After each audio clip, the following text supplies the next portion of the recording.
자, 요한계시록 1장을 펴시기를 바랍니다. 요한계시록 1장. 요한계시록 1장 1절을 펴시고 예수 그리스도의 계시라 이는 하나님이 그에게 주사 반드시 속히 일어날 일들을 그 종들에게 보이시려고 그의 천사를 그 종 요한에게 보내어 알게 하신 것이라 이렇게 되어 있죠. 그래서 요한계시록이 왜 요한계시록이냐 1장 1절에 보면 예수 그리스도의 계시라 이렇게 되어 있고요.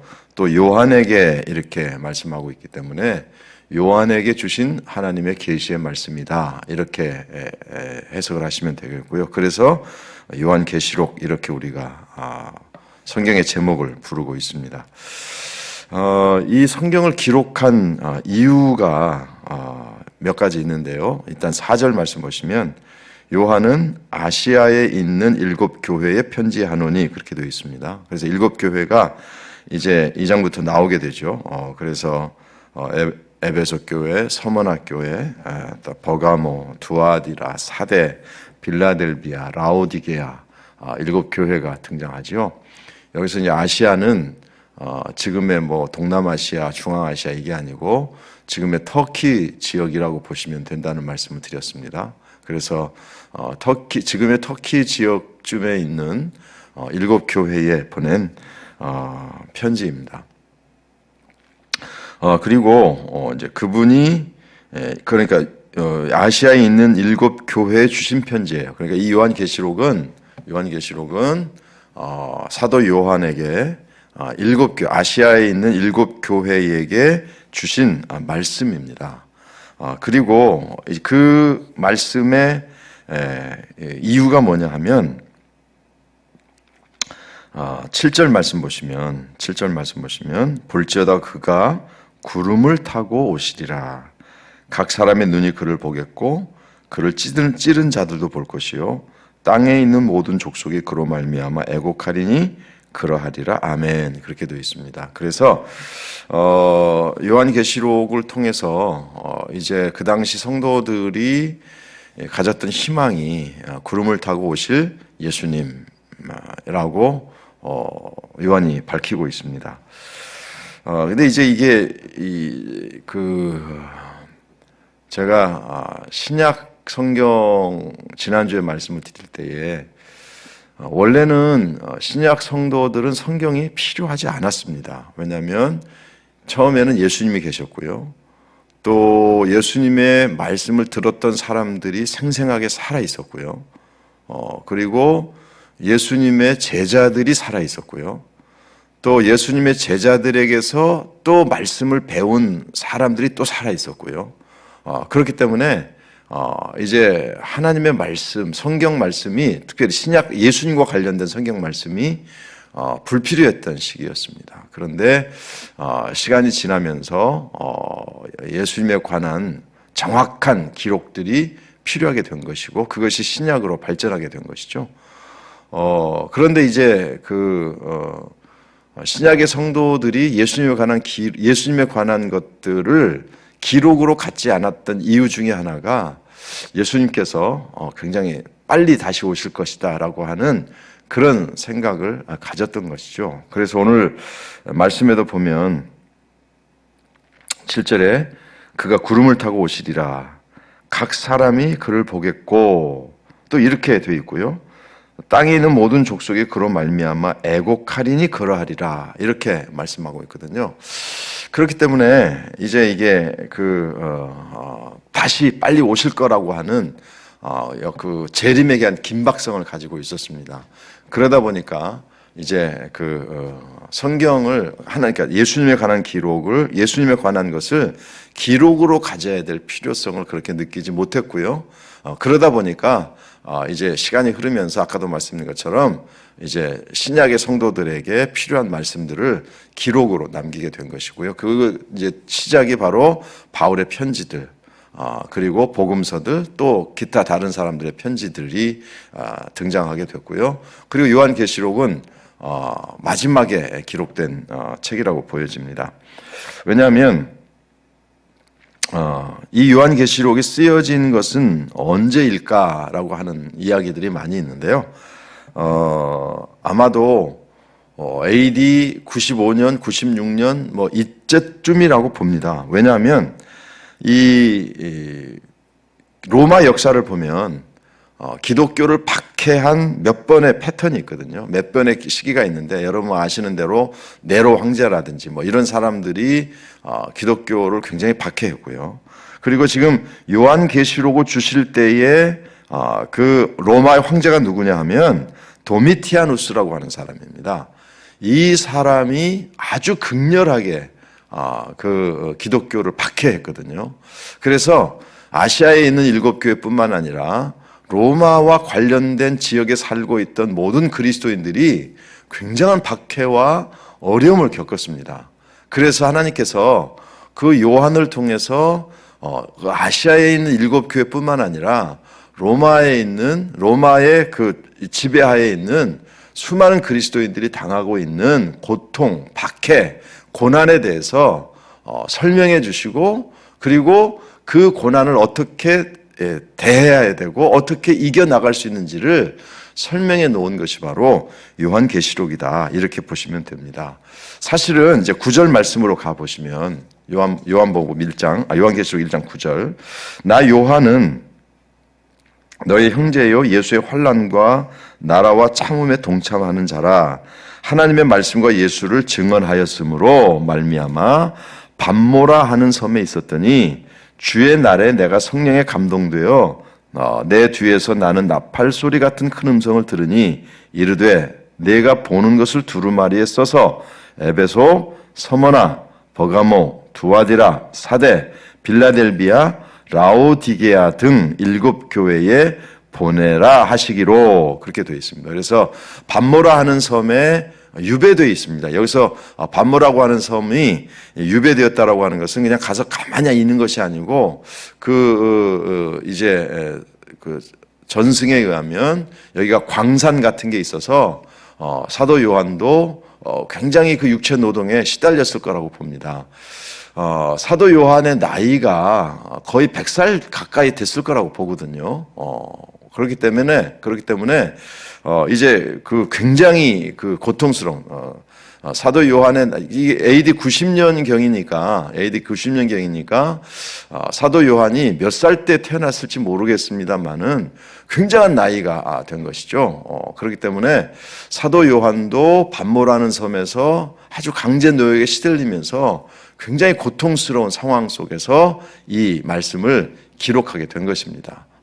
밤모라고 하는 섬에 편안하게 앉아서 기록한 것이 아니고 본인도 역시 고통과 어려움을 겪었다, 이렇게 보시면 되고요.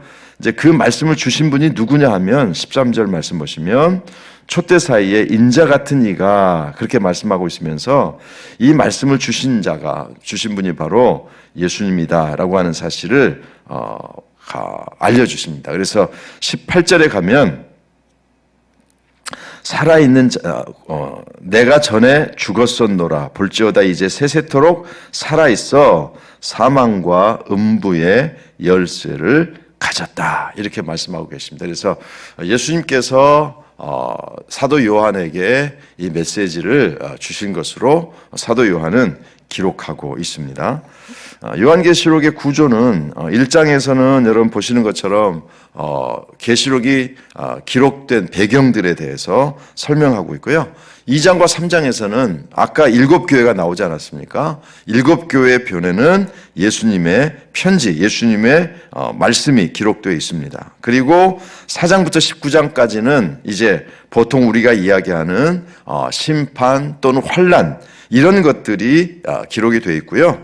그리고 20장 이후에는 이제 예수님께서 이 모든 나라들을 심판하시고, 심지어는 이제 악한 사탄들조차도 완전히 멸절되는 심판의 역사, 그리고 그 예수 그리스도를 믿었던, 그리고 믿음을 가지고 있었던 성도들에게는 새하늘과 새 땅, 두 번째 이제 그 하나님의 역사가 있는 영원한 천국의 하나님의 나라가 주어진다라고 하는 것이 바로 요한계시록의 구조입니다.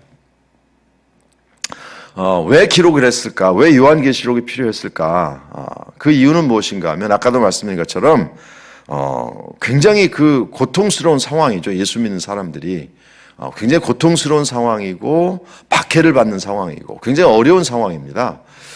그러다 보니까 거기에 대한 하나님의 뜻이 무엇인지를 구하는 성도들이 많이 있었죠. 그래서 지금 당장은 고통스럽고 참기 어려운 박해 속에 있지만 그리고 그 박해를 이기고 승리한 성도들이 참여하게 되는 하나님 나라의 영광이 어떤 것인지를 하나님께서 미리 보여주시고 그리고 이 땅에서 받는 고난과는 비교할 수 없는 대단한 영광 그리고 지금 박해가 완전한 평안과 기쁨과 환희로 바뀌는 그런 하나님의 나라를 요한계시록을 통해서 보여주시고 더 중요한 것은 이 모든 역사의 주인공이 로마의 황제가 아니라 어떤 세상의 힘을 가지고 있는 존재가 아니라 바로 예수님이시고 또 우주의 만물을 창조하신 하나님이시다라는 사실이고 더 나아가서는 하나님께서는 그 고난받고 있는 성도들을 선택하셨기 때문에 결국은 믿음으로 승리할 수 있도록 끝까지 책임져 주시고 도와주신다. 이런 기록이 바로 요한계시록입니다. 여러분, 그렇기 때문에 요한의 편지, 요한계시록 이 편지를 받았던 성도들은 아마도 이런 생각을 했을 거예요. 이런 이 고난이 정말 끝날 수 있을까?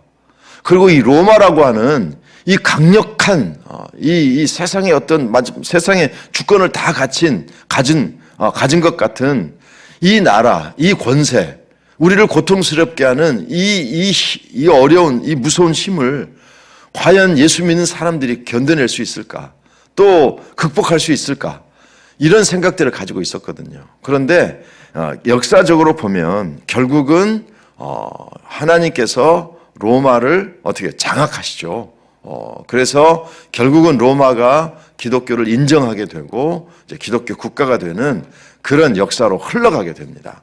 그렇기 때문에 요한계시록을 받고 있는 요한의 이 편지를 받고 읽는 사람들은 정말 이렇게 될 수 있겠어? 이렇게 어려운데 이 로마가 이렇게 강한 나라인데 이 강한 나라를 어떻게 극복하고 이길 수 있겠어라고 하는 의심이 있었을 거예요. 그러나 역사적으로 보면 결국은 하나님께서 말씀하신 대로 그 고난의 끝을 만들어내시고 그리고 박해하던 나라가 하나님을 인정하는 나라로 바뀌게 되는 역사가 있게 된 것이죠. 그렇기 때문에 전체적인 큰 그림으로 보면 우리에게도 마찬가지입니다. 그래서 우리가 그 어떤 상황 속에 있든지 내가 이런 상황을 이길 수 있을까? 힘들 것 같은데 아니라는 것입니다. 결국은 그 상황을 이기고 반드시 승리할 수 있도록 하나님께서 도와주신다는 그런 메시지를 우리가 요한계시록을 통해서 반드시 깨달았으면 좋겠습니다. 자, 2장과 3장으로 가시면 7교회가 나옵니다. 7교회는 아까도 말씀드린 것처럼 이제 에베소 교회로부터 시작해서 마지막 라오디게아 교회까지인데요. 물론 교회 하나하나마다 다 살펴본다면 한참 걸릴 겁니다. 원래 요한계시록만 전문적으로 강의하는 분들이 계십니다. 요한계시록 강의. 그러면 굉장히 오랫동안 강의를 해요. 강의가 숫자가 굉장히 많습니다. 그래서 오늘 하루에 또 1시간에 요한계시록을 다 다룰 수는 없어요. 그렇기 때문에 오늘은 객관적이지만 꼭 중요한 것들을 여러분들에게 말씀을 드리려고 합니다. 7교회가 나오는데요. 7교회는 몇 가지로 나눌 수 있어요. 첫 번째는 칭찬만 있는 교회. 칭찬만 있는 교회. 두 번째는 칭찬도 있고 그리고 책망도 있는 교회. 세 번째는 책망만 있는 교회. 그러니까 7교회를요. 셋으로 나눌 수가 있어요. 예를 들면 에베소 교회 같은 경우는 칭찬도 있어요. 열심과 인내가 있다. 그러나 처음 사랑을 버렸다. 칭찬과 그리고 책망이 같이 등장하죠. 서머나 교회는 환난과 어려움을 겪은 교회입니다. 그럼에도 불구하고 죽도록 충성했던 칭찬만 있는 교회가 서머나 교회입니다. 버가모 교회는 믿음을 지킨 교회이긴 하지만 발람의 교훈을 따라간 교회입니다. 그래서 칭찬과 책망이 같이 있습니다. 두아디라 교회는 사랑과 믿음의 섬김이 있었지만 행음하고 그것을 허용한 교회였습니다. 칭찬과 책망이 같이 있습니다. 사대 교회는 살았다고 하나 실은 죽은 교회입니다. 그래서 책망만 있는 교회입니다. 빌라델비아 교회는 말씀을 인내로 지킨 교회이고 성전의 기둥으로 세워지는 축복을 받는 축복만 있는 교회입니다. 칭찬만 있는 교회입니다. 라오디게아 교회는 차지도 더웁지도 않은 교회예요. 자, 그렇게 보면 우리 한국 교회에 교회 7교회 중에 교회 이름으로 사용한 교회는 책망이 없고 칭찬만 있는 교회겠죠. 서머나교회, 빌라델비아 교회. 서머나교회와 빌라델비아 교회는 지금도 그 교회 이름을 자신들의 교회 이름으로 사용하는 교회들이 있습니다. 왜 그랬을까요? 칭찬만 있는 교회겠죠. 그런가 하면 사대교회나 라오디게아 교회는 칭찬할 게 없어요. 책망만 있습니다. 또 에베소 교회라든지 뭐 이런 교회는 두아디라 교회라든지 이런 교회는 칭찬도 있지만 그렇지만 또 책망도 있습니다. 자, 7교회가 신앙의 모습을 보여주는 것이죠. 우리의 신앙은 어떤 신앙이어야 되겠습니까? 하나님께 칭찬만 받는 교회가 성도가 되어야 되는 것이 목적입니다. 그런데 가장 안타까운 것은 칭찬할 거리가 없고 책망할 것만 있는 그런 성도라면 이건 정말 그래서 차지도 않고 덥지도 않고 그리고 살았다고 하지만 실은 죽은 그런 모습으로 신앙생활하고 있지 않은지 살펴보아야 됩니다. 아마도 우리 대부분은 칭찬할 것도 있고 그리고 아마 책망받을 것도 있는 거기에 속한 분들이 좀 있을 거라고 보거든요. 꽤 있을 거라고 보거든요. 그러나 우리의 신앙의 목적은 칭찬만 받는 것, 이것이 7교회를 통해서 주시는 메시지다. 이렇게 여러분들이 보시면 되겠고요. 또 이것을 이제 역사적인 시대적으로 이렇게 또 해석하는 그런 해석도 있습니다. 그래서 마지막 시대가 되면 아마도 라오디게아 교회 같은 시대가 올 거다. 뭐냐? 차지도 않고 더웁지도 않은 그런 시대가 오게 될 거다라고 이 성경을 해석하기도 합니다. 그렇게 보면 요즘 시대가 과연 어떤 시대일까? 차지도 더웁지도 않은 그런 영적인 어떤 흐름이 있는 시대가 아닐까라는 생각도 갖게 됩니다. 그렇기 때문에 여러분 7교회를 읽으시면서 나의 신앙이 책망만 받는 또 책망할 것과 칭찬할 것이 섞여 있는 여기에 머무르는 것이 아니라 칭찬만 받는 성도가 되겠다라고 하는 그런 서머나교회 같은 빌라델비아 교회 같은 성도 같은 그런 삶을 우리가 살아가는 것이 굉장히 중요하다. 그래서 서머나교회도 빌라델비아 교회도 다른 교회들과 똑같은 환경 속에 있었음에도 불구하고 그 교회 성도들은 칭찬할 것만 있는 믿음을 지켰다라고 하는 것이 중요한 것이죠. 지금 7교회가 시대적으로 어떤 교회는 신앙생활하기 편한 시대가 있었던 그때 교회이고 그게 아니고 똑같은 시대에 같은 상황에 있는 교회죠. 그럼에도 불구하고 칭찬만 받는 성도들이 있었다라고 하는 것이기 때문에 우리의 목적은 나도 하나님께 칭찬만 받는 성도가 되겠다라고 하는 것이 신앙의 목적이 되어야 된다라는 것입니다. 그래서 이제 7교회를 여러분들이 그렇게 보시면 되겠습니다. 자, 이제 5장으로 가보시기 바랍니다. 이제 5장 1절에 보시면 내가 봄에 보좌에 앉으신 이의 오른손에 두루마리가 있으니 안팎으로 쏟고 7인으로 봉하였더라. 또 봄에 힘있는 천사가 큰 음성으로 외치기를 누가 그 두루마리를 펴며 그 인을 떼기에 합당하냐 하나 하늘 위에나 땅 위에나 땅 아래에 능히 그 두루마리를 펴거나 보거나 할 자가 없더라.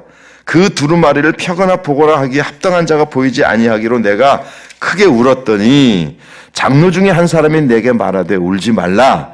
유다 지파의 사자 다윗의 뿌리가 이겼으니 그 두루마리와 그 7인을 떼시리라 하시고 또 내가 보니 보좌와 내 생물과 장로들 사이에 한 어린 양이 서 있는데 일찍이 죽임을 당한 것 같더라.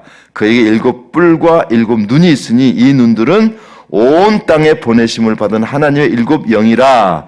그 어린 양이 나와서 보좌에 앉으신 이의 오른손에서 두루마리를 취하시니. 그렇게 말씀하고 있습니다. 그런데 이 두루마리를 취하시는데요, 8절에 아주 독특한 기록이 나옵니다.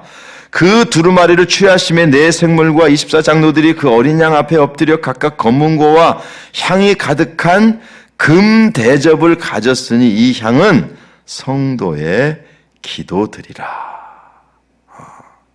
여러분 참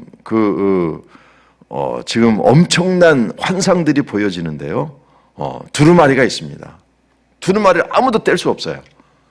땅 아래 땅 위에 어떤 존재도. 그런데 어린 양이신 예수 그리스도께서 그 두루마리를 취하십니다.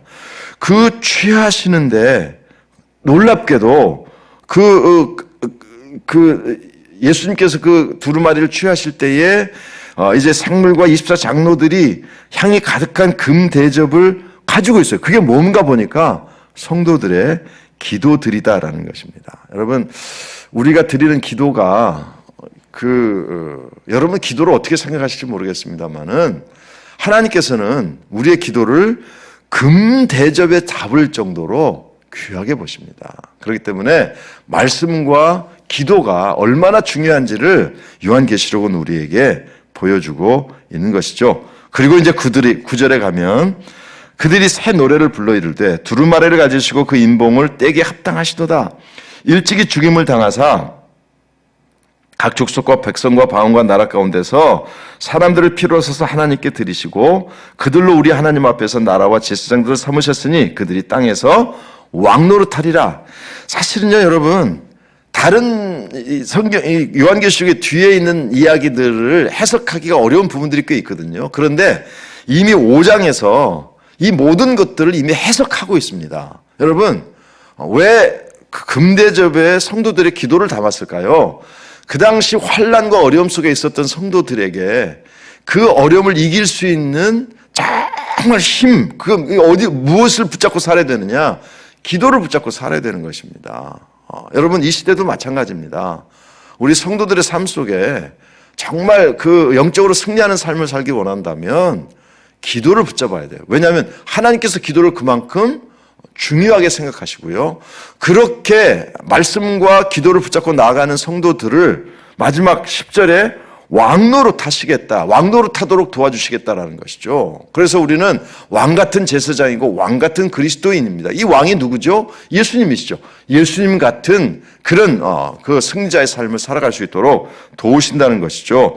죽임 당하신 어린 양, 그 찬양이 바로 여기 나오는 것입니다. 그래서 죽임 당하신 어린 양, 모든 족속과 방언, 백성과 나라 가운데서 우리를 피로 사서 하나님께 드리셨네. 여러분, 이 놀라운 이 은혜가 그리고 승리의 길이 준비되어 있습니다. 그래서 요한계시록을 주신 이유가 바로 이런 축복이 있다. 이런 역사가 일어날 수 있다. 그렇기 때문에 말씀과 기도를 붙잡고 나에게 역사하실 하나님의 역사를 기대하면서 나아가라. 이 5장에서 사실은요, 다른 모든 것들이 다 포함되어 있어요. 그렇기 때문에 여러분 기억하십시오. 각 나라와 족속과 백성과 방언 가운데서 많은 사람들을 하나님께서 피로 사셨어요. 여러분, 그 중에 누가 있습니까? 지금 성경 공부에 참여하고 있는 여러분과 제가 그 안에 들어가 있는 거예요. 그렇기 때문에 여러분 기억하십시오. 우리는 어떤 존재예요? 예수님과 함께 제사장 삼으신 존재들이고요, 왕노릇할 존재들입니다. 이 부분을 가지고 요한계시록을 여러분들이 해석해 나가면 요한계시록이 두려운 책이 아니라 무서운 책이 아니라 정말 우리에게 위로와 소망을 주는 책이다라고 하는 사실을 여러분들이 보셨으면 좋겠습니다. 그 6장에 보면, 6장 1절에 보면 내가 봄에 어린 양이 7인 중에 하나를 떼십니다. 그래서 이제 그 두루마리가 이제 그 인으로 봉인되어 있는데 그 인을 떼기 시작하면서 이제 여러 가지 심판의 내용들 그리고 여러 가지 있을 일들에 관한 이야기들을 기록해 놓고 있습니다. 오늘은 이 모든 것들을 다 해석할 수는 없고요. 자, 여러분 어디로 가시는가 하면 19장으로 한번 가주시기 바랍니다. 그 안에 있는 내용들은 사실은 해석하기 어려운 부분도 있고 시간이 많이 걸립니다. 그런데 그 모든 일들이 진행하면서 결과가 뭐냐? 자, 5장에서는 왜 이 말씀을 주셨는지 목적을 우리가 분명히 알았고요. 그리고 많은 이야기들이 사실은 그 안에 들어 있습니다. 환난에 관한 이야기, 나중에 이제 설명해 드리겠습니다만은 666에 관한 이야기 여러 가지 들어 있는데 그래서 그 모든 과정이 지난 다음에 그래서 어떻게 될 건데 결론이 중요하지 않습니까? 결론은 19장 여러분 보시기 바랍니다. 19장에 보면 이 일 후에 그 모든 이제 그 4장부터 5장부터 그 여러 가지 18장까지 여러 가지 일들이 있었어요. 여러 가지 메시지가 있어요. 그 모든 일들 후에 내가 들으니 하늘에 허다한 무리의 큰 음성 같아서 있어 이르되 할렐루야 구원과 영광과 능력이 우리 하나님께 있도다. 그의 심판은 참되고 의로운지라 음행으로 땅을 더럽게 한 큰 음녀를 심판하사 자기 종들의 피를 그 음녀의 손에 갚으셨도다. 또 두 번째로 할렐루야 하니 연기가 새세토록 올라가더라.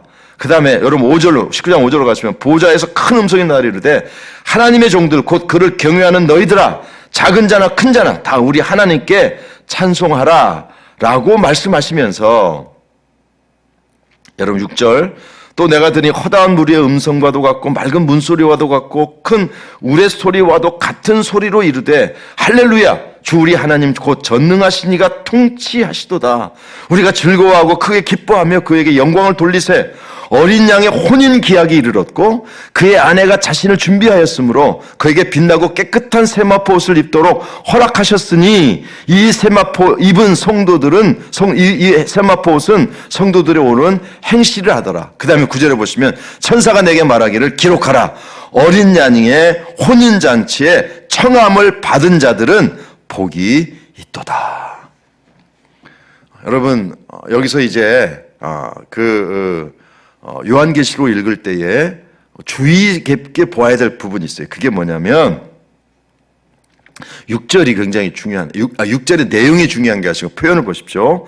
6절 보시면 19장 6절 내가 들으니 허다한 무리의 음성과도 같고 맑은 물소리와도 같고 큰 우레소리와도 같고 이렇게 되어 있습니다. 그러니까 요한이 본 것은요, 우리가 그러니까 요한이 묘사하고 있는 것이 어떻게 보면 잘 들으셔야 됩니다. 정확한 게 아니에요.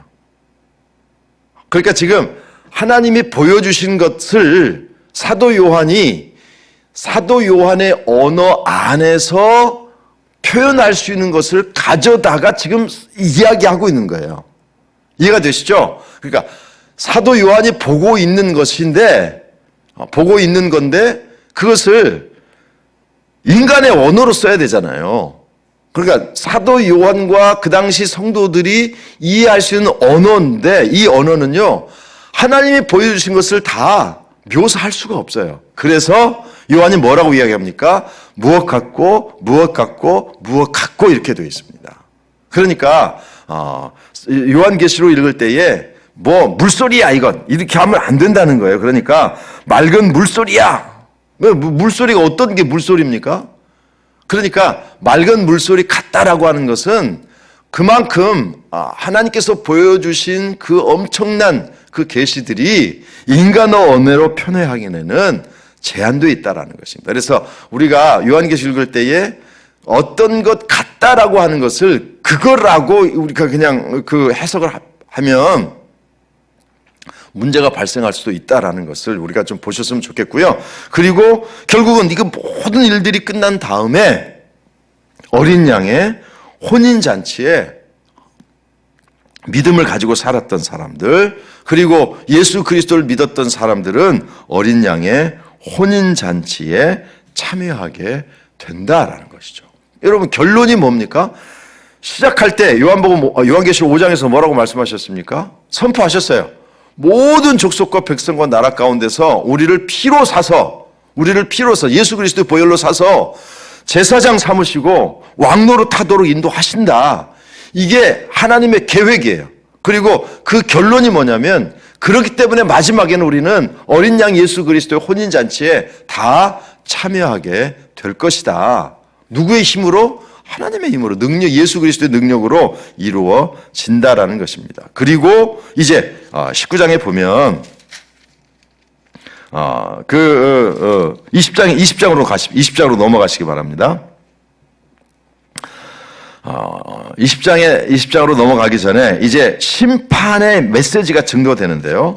또 우리가 궁금하는 악한 사탄의 운명에 대해서 먼저 19장 19절을 한번 보시기 바랍니다. 또 내가 보매 그 짐승과 땅의 임금들과 그들의 군대들이 모여 그 말탄 자들과 그의 군대와 더불어 전쟁을 일으키다가 짐승이 잡히고 그 앞에서 표적을 행하던 거짓 선지자도 함께 잡혔으니 이는 짐승의 표를 받고 그 우상에게 경배하던 자들을 표적으로 미혹하던 자라. 이 둘이 산채로 유황불 붙는 못에 던져지고, 그렇게 말씀하고 있습니다.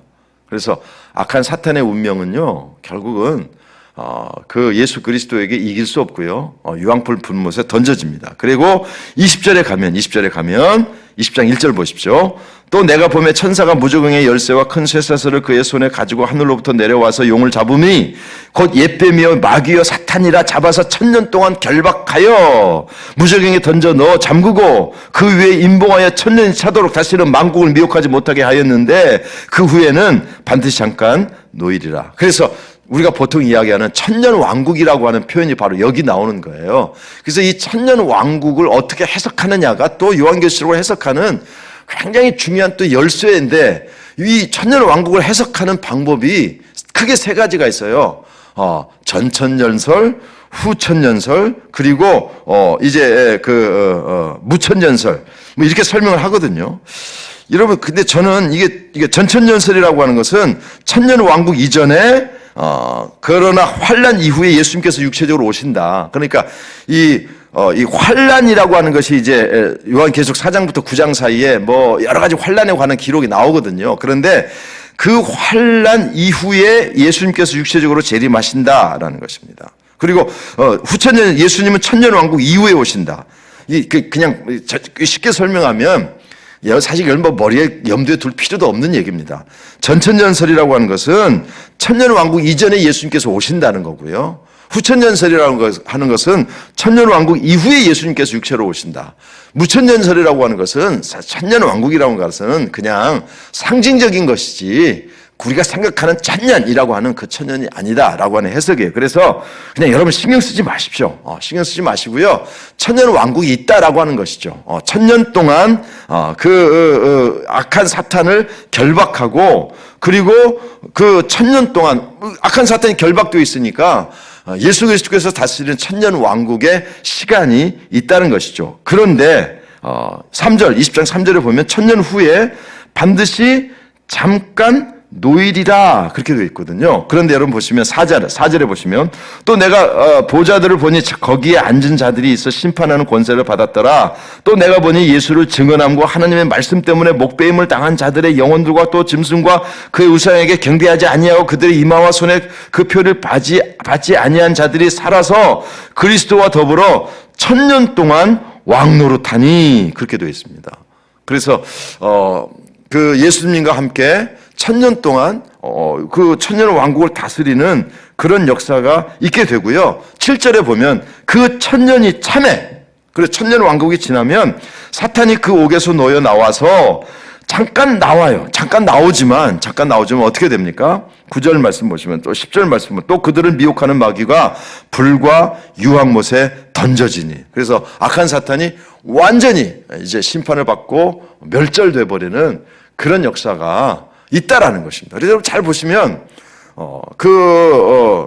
이제 19장에서 아까 말씀드린 것처럼 어린 양의 혼인 잔치가 있고, 그리고 예수님과 더불어 1000년 동안 이 땅을 다스리게 되고, 그 1000년 동안 악한 사탄이 갇혀 있었지만 1000년이 끝나고 나니까 잠깐 놓여요. 잠깐 노임을 받지만 결국은 왜 놓아주시는가 하면 완전히 멸망시키기 위해서. 그래서 19장, 20장 10절에 아까 말씀인 것처럼 완전히 세세토록 밤낮 괴로움을 받으리라 라고 이야기하면서 완전히 이제 악한 사탄의 세력이 끝나게 됩니다.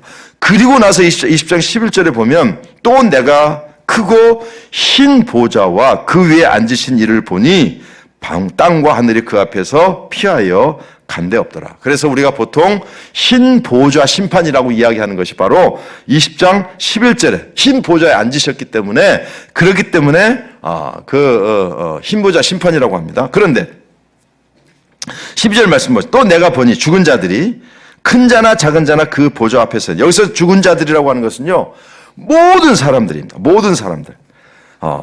책들이 펴 있고 또 다른 책이 펴졌으니 곧 생명책이라.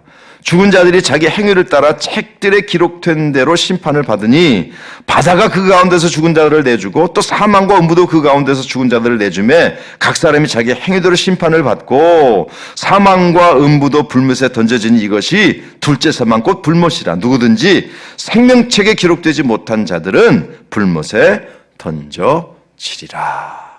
여러분, 이제 내일 주일 말씀에도 나오는 단어가 바로 생명책이라고 하는 단어거든요.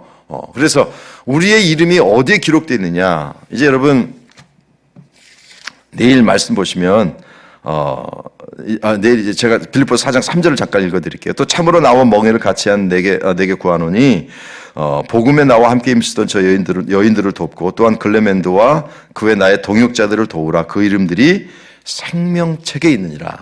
그래서 빌립보 교회 성도들에게 편지하면서 빌립보 성도들의 이름이 어디에 기록되어 있다? 생명책에 기록되어 있다라는 것입니다. 그리고 여러분과 저의 이름이 생명책에 기록되어 있어요. 근데 이 생명책에 기록되지 않는 사람들은 책들에 기록되어 있는데 이 신부자 심판은요.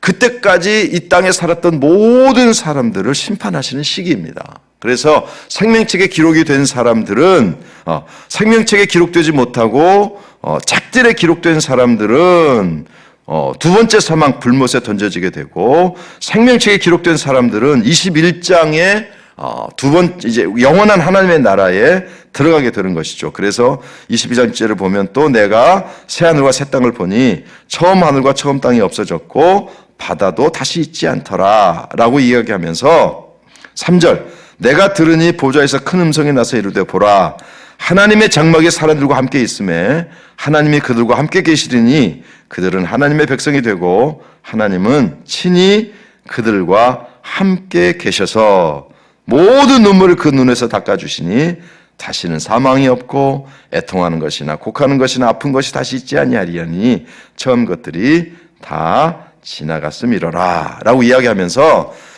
이제 생명책의 이름이 기록된 사람들은 영원한 하나님의 나라에 이제 살게 되고요.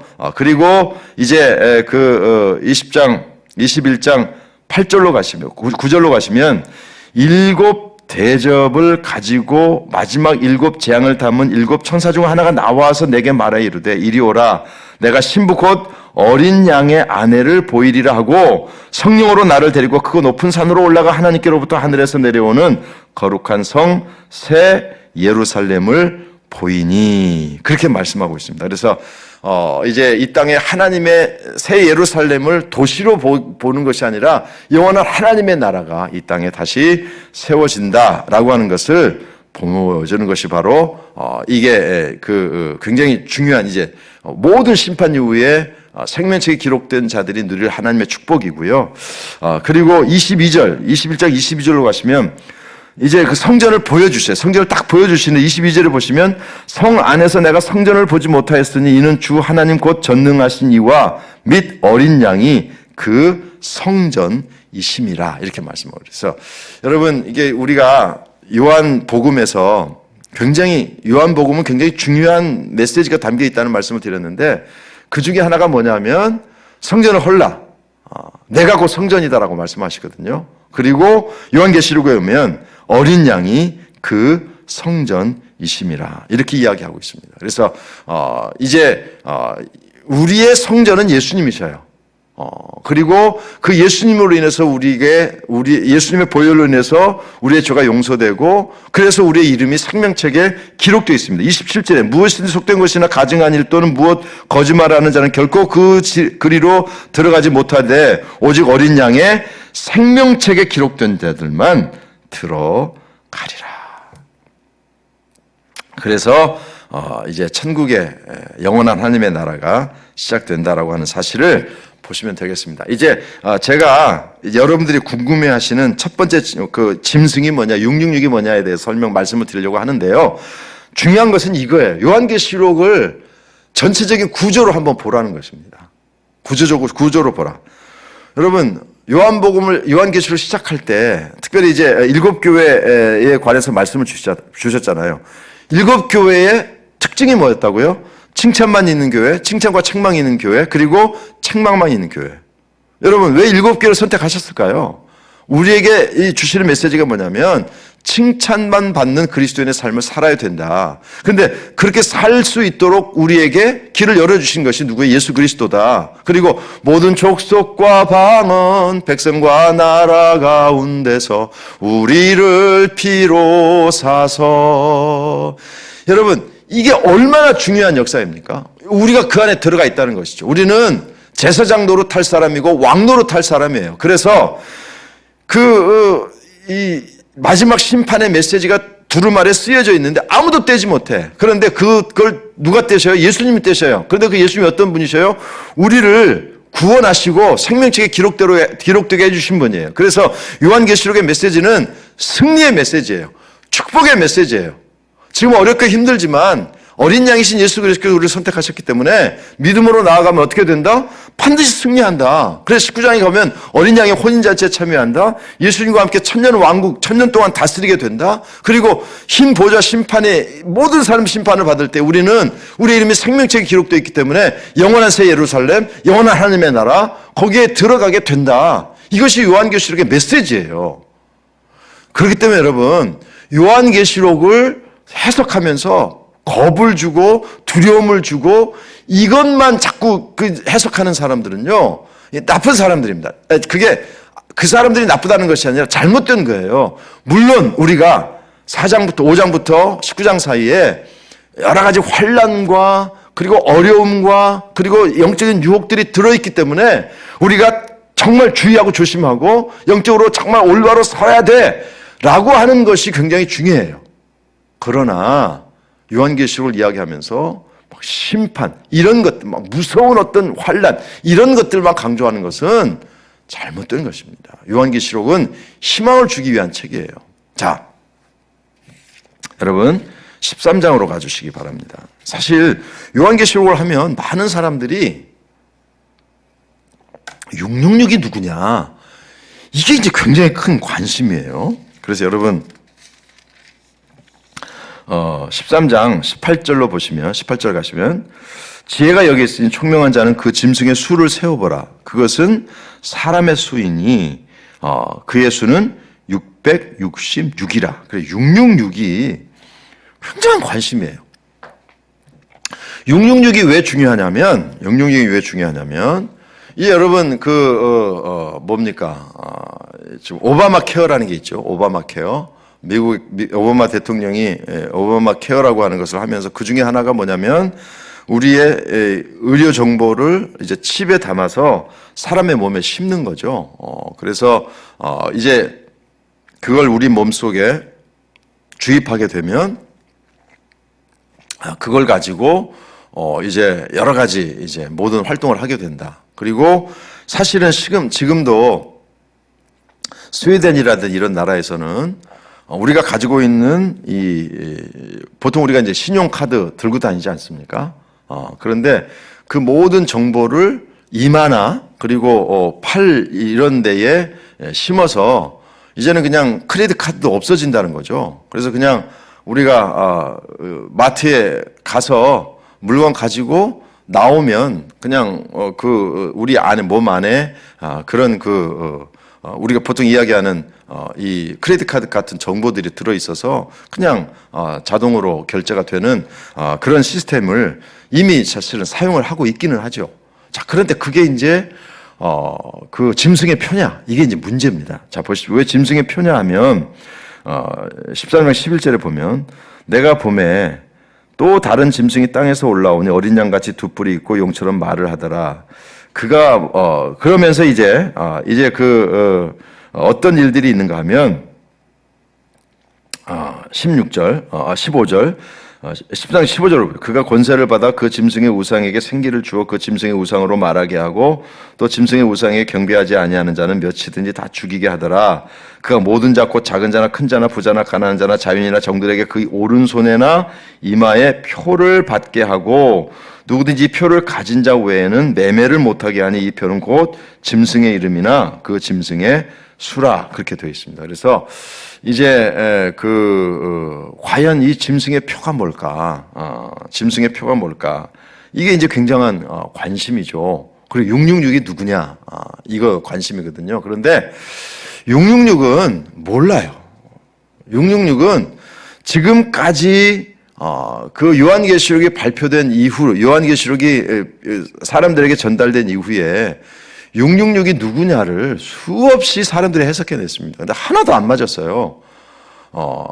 아마도 요한계시록 그 시대에는 666을 로마의 교황으로, 로마의 황제로 봤을 겁니다. 왜냐하면 믿는 사람들을 고통스럽게 했던 사람이 바로 로마의 황제였기 때문에 그 당시에는 666을요 로마의 황제로 해석했어요. 그리고 그 이후에 666이 누구냐라고 하는 것을 계속해서 해석하고 있거든요.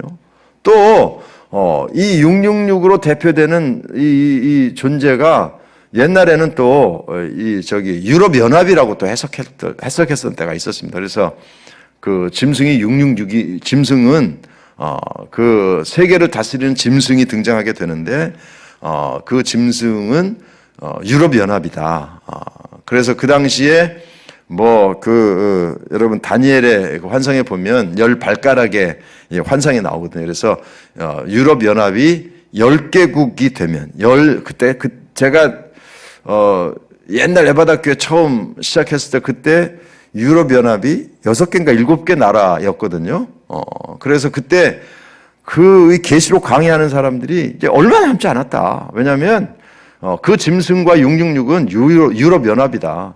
유럽 연합이 지금 7개 나라인데 3개 나라만 더해지면 이제 정체를 드러낼 거다. 그리고 전 세계를 다스리면서 이렇게 해석을 했어요. 그 당시에 굉장히 영적으로 뛰어난 분들이죠. 그래서 그때 얼마나 우리가 겁났는지 몰라요. 야, 유럽 연합이 이제 10개가 되면 이 세상 끝난다. 근데 지금 유럽 연합이 몇 나라인 줄 아십니까? 제가 알기로 20나라도 넘는 걸로 알고 있거든요. 그러니까 여러분 666에 대한 관심을 끊으세요. 666은요 몰라요. 그러면 모른 채로 그냥 살면 됩니까? 자 보세요.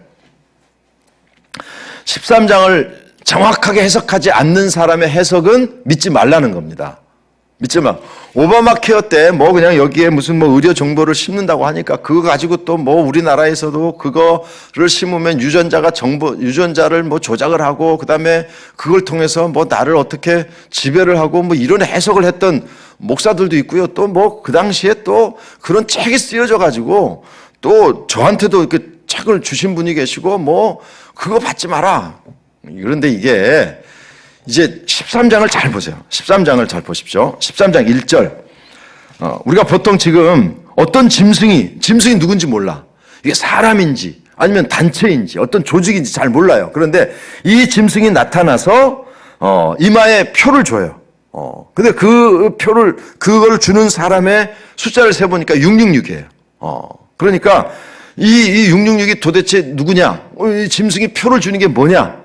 이게 굉장히 중요한 거거든요. 그래서 666이 누군지 이마의 표가 뭔지를 너무나도 심각하게 생각해서 그냥 너무 두려워하고 이거 어떻게 되는 거야? 옛날에는 그래서 제가 에바다 교회 처음 시작할 때는요. 이 666을 뭐라고 이 짐승을 뭐로 본 줄 신용카드로 봤어요. 신용카드. 그리고 우리 교회 와서 어떤 분이 뭐라고 하시는 분이 와가지고 신용카드가 이게 666이다. 신용카드 쓰지 마. 그래서 그 당시에 신용카드 막 잘라버리고 없애고 그런 성도도 있었거든요. 근데 신용카드가 이게 666인가요? 참 이게 헷갈립니다. 자, 보세요. 13장에는 두 짐승이 나와요. 두 짐승. 그러니까 666이 누구냐를 해석하려면 전제적인 해석이 있어야 돼요. 그걸 우리에게 밝혀줘야 돼요. 그걸 밝히지 않는 해석은요, 믿으면 안 돼요. 자, 이마에 표를 받게 하고 이 666으로 등장하는 짐승은 11절 말씀. 또 내가 봄에 또 다른 짐승이 땅에서 올라오니 이렇게 돼요. 또 다른 짐승이. 그러니까 이 666의 숫자를 가진 짐승, 그리고 이마나 오른손에 표를 주는 이 짐승은요, 두 번째 짐승이죠. 두 번째 짐승. 그래서 또 다른 짐승이 땅에서 올라오니, 그러니까 이 또 다른 짐승, 이 짐승은 두 번째 짐승이에요. 그런데 이 짐승이 하는 역할이 뭐냐 하면 이 12절 말씀 보세요. 그가 먼저 나온 짐승의 모든 권세를 그 앞에서 행하고 땅과 땅에 사는 자들을 처음 짐승에게 경배하게 하니 곧 죽게 되었던 상처가 나은 자니라. 자, 보세요. 두 번째 짐승이 나와요. 근데 두 번째 짐승이 아까도 말씀드렸어요. 사람인지 조직인지 무슨 뭐 단체인지 잘 몰라요. 그런데 어쨌든 이 두 번째 짐승이 나와서 하는 일이 있어요. 그게 뭐냐면 첫 번째 짐승을 경배하게 해요. 경배하게 해요. 그러니까 거기 보시면 땅과 땅에 사는 자들을 처음 짐승에게 경배하게 하니 이렇게 되어 있습니다. 자, 그러면 두 번째 짐승은 이마에 표를 주고 뭐 이런 거를 하기 전에 먼저 하는 일이 있죠. 뭐냐면 첫 번째 짐승이 누군지를 밝히고, 그리고 그 첫 번째 짐승에게 모든 사람들이 어떻게 해요? 경배하게 해요. 자, 그렇다면 두 번째 짐승이 해야 될 두 번째 짐승이 누구야? 라고 해석을 하려면 첫 번째 짐승이 밝히 드러나야 돼요. 그러니까 13장 1절에 보면 또 내가 보니 바다에서 한 짐승이 나오는데 첫 번째 짐승이에요. 그러니까 두 번째 짐승이 나타나서 오른손이나 이마에 표를 줘요. 그 짐승의 숫자가 666이에요. 이것만 가지고 지금 이게 뭐냐 두려워하는데, 여러분 이걸 해석하려면 이게 짐승이야, 이게 666이야, 이게 사탄의 인치는 거야, 표시야 라고 해석하려면 첫 번째 짐승이 누군지를 가르쳐 줘야 돼. 그 두 번째 짐승이. 그리고 그 첫 번째 짐승을 사람들이 경배해야 돼요. 그러면 여러분 지금 이마에 표를 주는 사람이 오바마다 무슨 유럽연합이다 어쨌든 여러 가지 얘기하는 사람도 있잖아요. 그런 사람들이 그럼 첫 번째 짐승이 누구야? 그리고 그 사람들을 경배하는 것이 먼저예요. 먼저. 순서가 이해가 되시죠? 첫 번째 짐승이 있는데 두 번째 짐승이 나타나서 그 첫 번째 짐승을 다 경배하게 만들어요. 첫 번째 짐승이 누구죠? 경배하려면 알아야 되죠.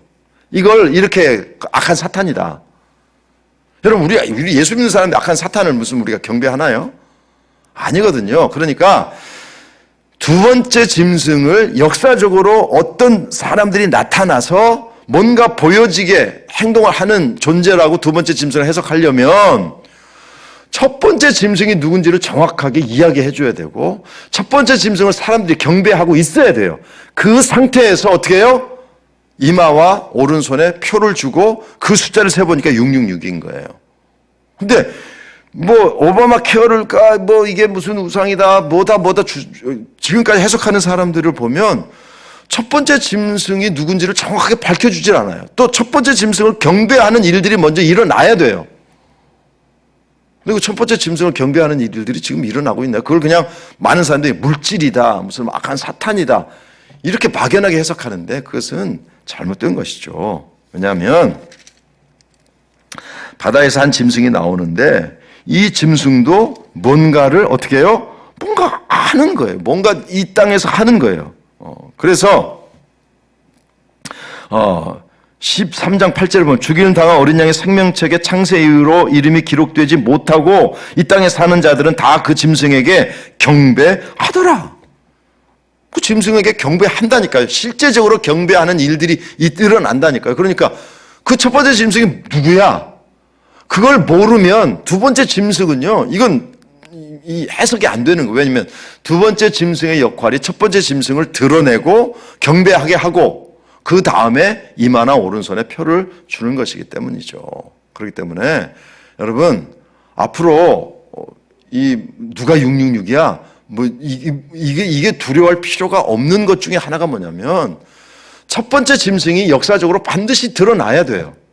그리고 경배해야 돼요. 그런데 그 경배하는 사람들은 생명책에 이름이 기록되지 않은 사람들이에요. 그리고 더 이 13장을 우리가 해석하려면 이게 여러분 7장을 해석하지 않고는 13장을 제대로 해석할 수가 없어요. 7장으로 다시 가보십시오. 7장 1절 이 일 후에 내가 내 천사가 땅 내 모퉁이에 선 것을 보니 땅의 사방이 바람을 붙잡아 바람으로 하여금 땅이나 바다에나 각종 나무에 붙지 못하게 하더라. 또 내가 보매 다른 천사가 살아계신 하나님의 인을 가지고 해 돋는 데로부터 올라와서 땅과 바다를 해롭게 할 권세를 받은 내 천사를 향하여 큰 소리로 외쳐 이르되 우리가 우리 하나님의 종들의 이마에 인치기까지 땅이나 바다나 나무들을 해하지 말라 하더라. 그렇게 말씀하고 있어요.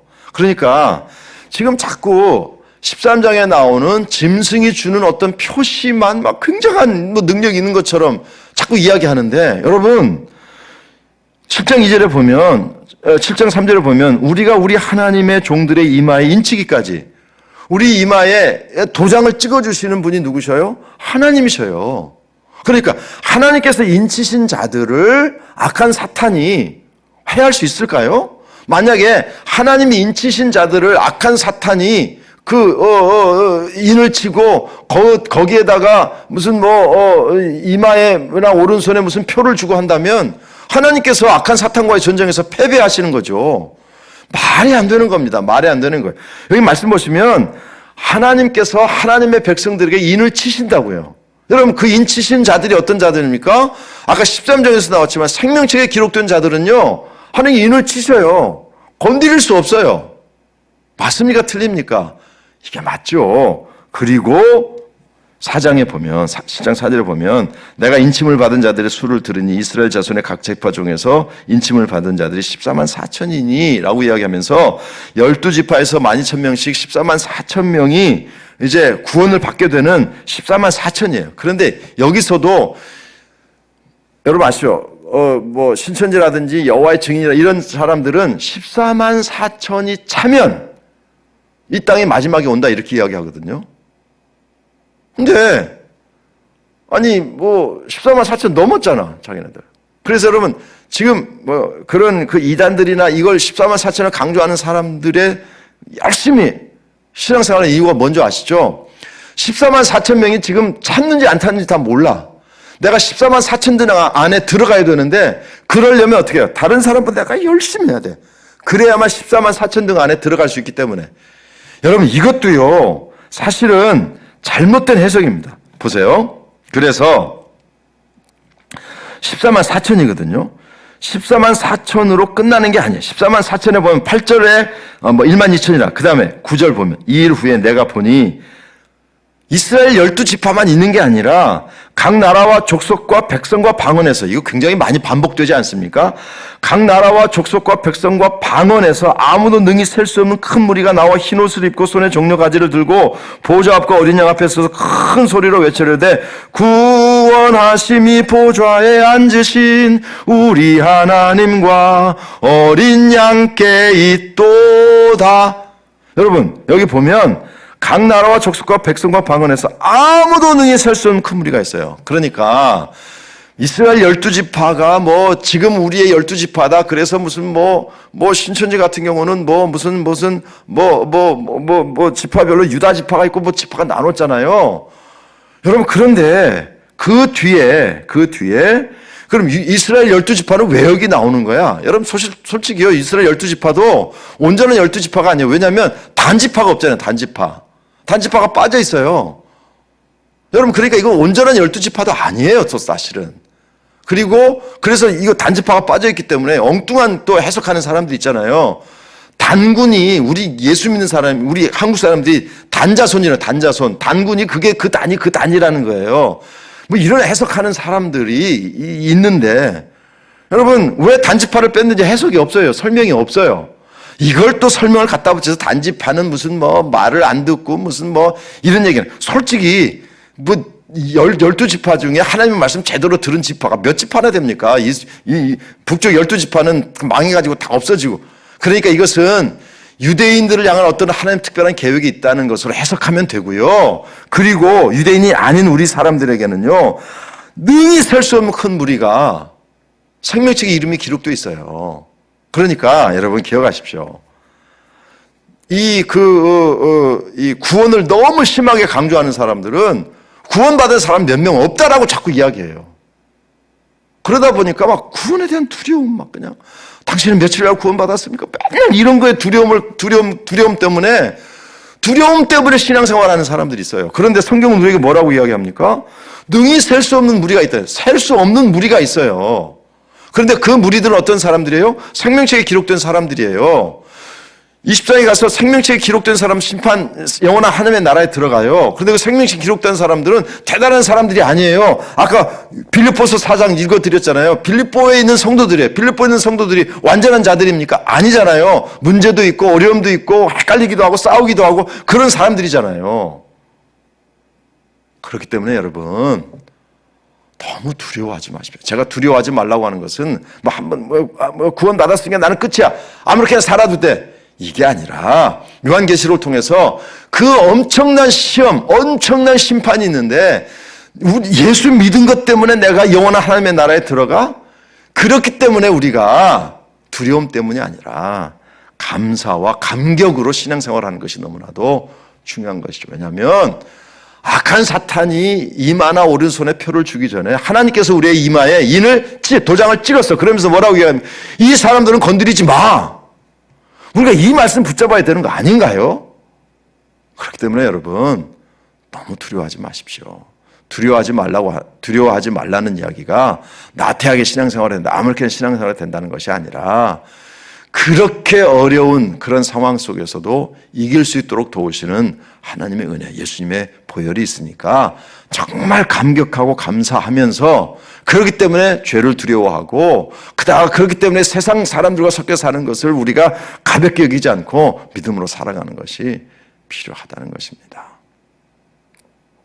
여러분과 저는 7장 9절에 이 일 후에 내가 보니 각 나라와 족속과 백성과 방언에서 아무도 능히 셀 수 없는 큰 무리가 나와 흰옷을 입고 손에 종려 가지를 들고 구원하심의 보좌에 앉으신 어린 양께 있도다 찬양하게 되는 역사가 있게 될 줄로 믿습니다. 여러분 이 믿음을 가지시고 앞으로의 삶을 살아가셨으면 좋겠습니다. 요한계시록은 간단하게 구조적으로 보시면 되는데요. 1장에서는 요한이 어떻게 어디서 어떻게 누가 기록을 했는지를 설명하고 2장과 3장에서는 7교회가 나옵니다. 다시 한번 말씀드리지만 7교회를 특별히 기록한 것은 책망만 받는 신자인가, 칭찬과 책망이 섞여 있는 신자인가, 아니면 칭찬만 받는 신자인가. 그 당시에 똑같은 지역에서 똑같은 상황에 있으면서도 어떤 성도들은 칭찬만 받았어요. 어떤 사람들은 책망만 받았어요. 여러분 어떤 삶을 살아야 되겠습니까? 칭찬만 받기 원하는 그리스도의 삶을 살아가야 됩니다. 5장에서는 그 두루마리가 심판의 두루마리 아무도 못 떼. 누가 떼요? 예수님이 떼셔요. 그러니까 어떤 존재도 예수님이 이길 수 없어요. 이게 바로 그 요한계시록 전체를 관통시키는 메시지예요. 여러분 이거 아셔야 됩니다. 그리고 각 나라와 족속 백성과 방언 가운데서 나를 피로 사서 하나님께 드리셨네. 이 땅에서 왕노릇하게 될 것입니다. 이게 모든 것을 풀어가는 키포인트예요. 그래서 생명책에 우리 이미 기록되어 있고 그리고 하나님 우리를 선택하셨어요. 제사장으로. 그리고 왕 같은 존재로 이 땅에 살아가도록 부르셨어요. 그리고 이 땅에서 일어날 일들을 설명하고 있는데 사실은 그것들은 굉장히 해석하기 어려운 부분들이 있어요. 그러나 결론이 무엇이었습니까? 19장에 어린 양의 혼인잔치, 천년왕국, 그리고 흰보자 심판, 그리고 영원한 하나님의 나라. 그 하나님의 나라에 들어가기까지 하나님 우리 이마에 인을 치십니다.